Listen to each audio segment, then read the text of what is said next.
Hello guys, Absolute Duelist here, coming at you with another One Piece video, and in today's One Piece video I have for you round 1 of the Uta tournament at my locals. We did it a constructive format, so let's see what happens. We're up against Whitebeard round 1, and I'm on Sakazuki because I want to try and win it, and Whitebeard goes ahead and plays Nami, and I didn't see what he searched, but he just passed straight after it.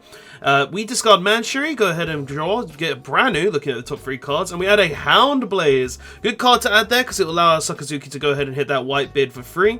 He goes ahead and swings 5 with his Nami, I go ahead and take it. Swings 6 with Whitebeard, okay. And it looks like we counter with a Bartolomeo to go ahead and have that 2k.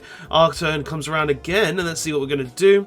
We've got 4 Dons, so we do have options. We're going to use Leader Ability, discarding a Hina, and drawing a card there. Swing 3 into the Nami, going ahead and removing that from the board.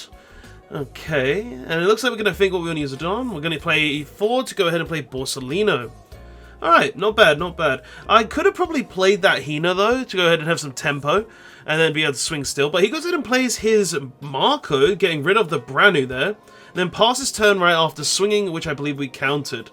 Okay, our turn comes around, we play Rebecca. Rebecca plays the Hina, and then Hina decreases the Marco. We go ahead and Hound Blaze away the Marco as well, which is very good for us. And then we swing 8 into life, which he does choose to take.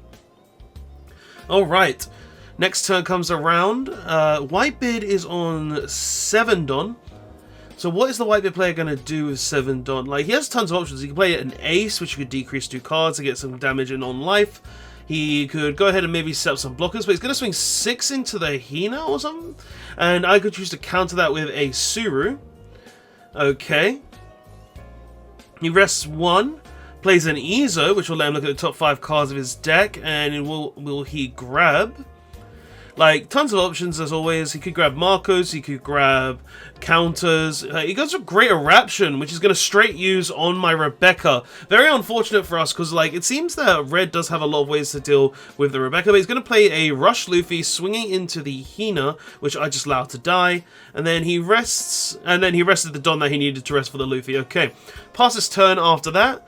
Then we play a Branu, going ahead and look at the top for you, and we added a Kuzan because that was the only target there, alright?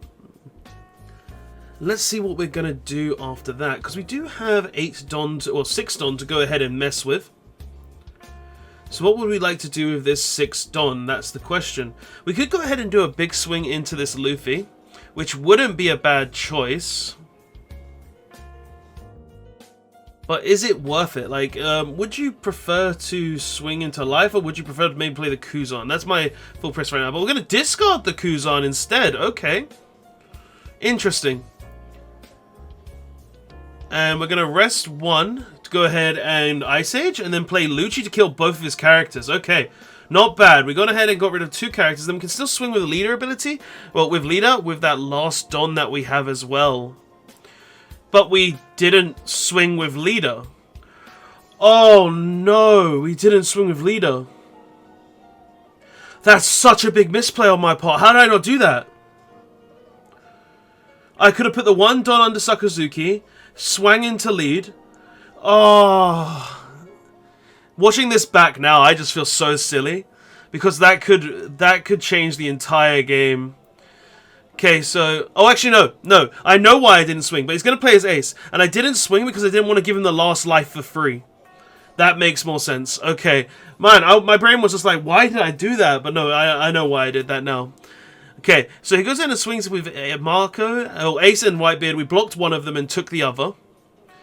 I was so shook after that. I was like, why did I do that? But we're going to play a 10 drop. Okay, drawing 4 cards. And then we discard Hina to draw another card. Alright. Swinging 6 into lead, he counters with a Marco, and then we pass. Okay, so we've got a very big character on the board, so that will allow us to do some major damage next turn. But let's see what the Whitebeard player is going to do. Okay.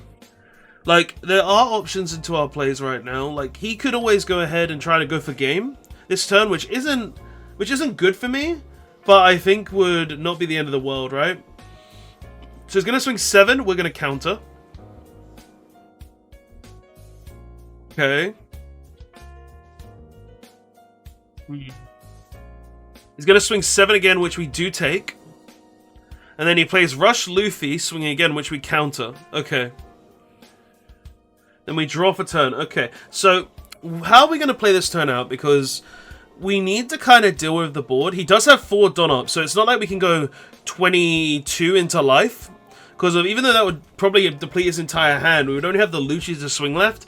And then he's also got the Luffy and the Ace to swing with as well, which is the really big issue there. So I think we've got to kind of think about how we want to go about clearing this board. I feel like that's what we're going to have to try and figure out this turn. What's the best way to clear out the board? Like, there's tons of options. So it looks like we go 6 into life and decrease the Ace. He counters for 1. Okay. Not bad. I feel like we should have decreased the Luffy, though, instead.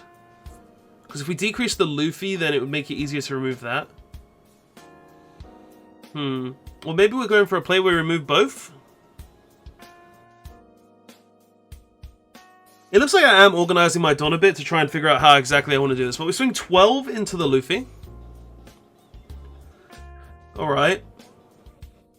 He rests 2 to go ahead and counter up to 7. Which does get over the 12k Kaido.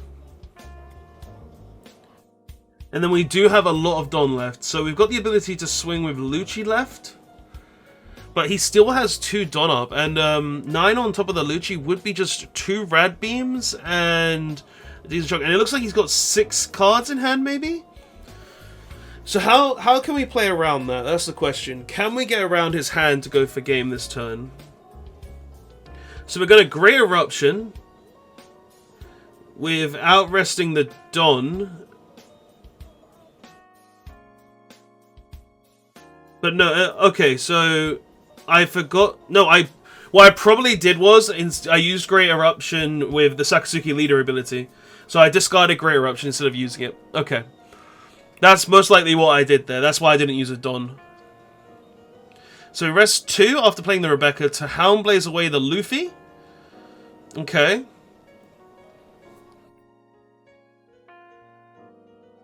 And we boost the Branu. So then we swing 6 with the Branu. He counters for 2 with a Makino. Okay.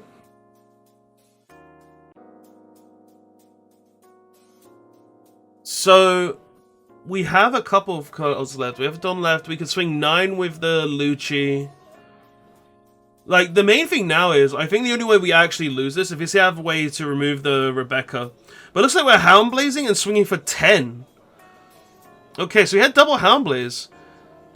Alright, so he counted that as well. So now, we can still survive this turn, because we do have a couple cards in hand.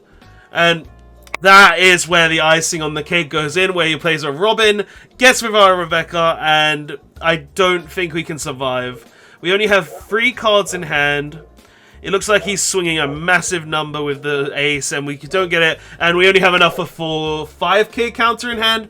So, however many Don that was on his leader, just made it GG's there. But, guys, nonetheless, that was a pretty fun game. Like, Whitebeard versus Sakazuki is always an interesting one, just because, obviously, Sakazuki is a very control-the-game deck, whereas Whitebeard is a very aggro deck. So, you have to kind of balance which way you're going to go. And do you want to go first or second? I prefer to go first when I'm against a Whitebeard player, and even though I know that's a bit weird, it's just my personal preference, because I like to be able to swing every turn. If we go first, we get the ability to swing every turn, because we can go turn 1, do nothing, use leader ability, whatever. Then turn 2, we can play like Branu, put a Don on leader, swing, and we just keep our opponent's hands depleted. But nonetheless, that was round 1. I hope you did enjoy, guys, and I'll see you guys in the next one. Absolute Duelist, signing out. Later.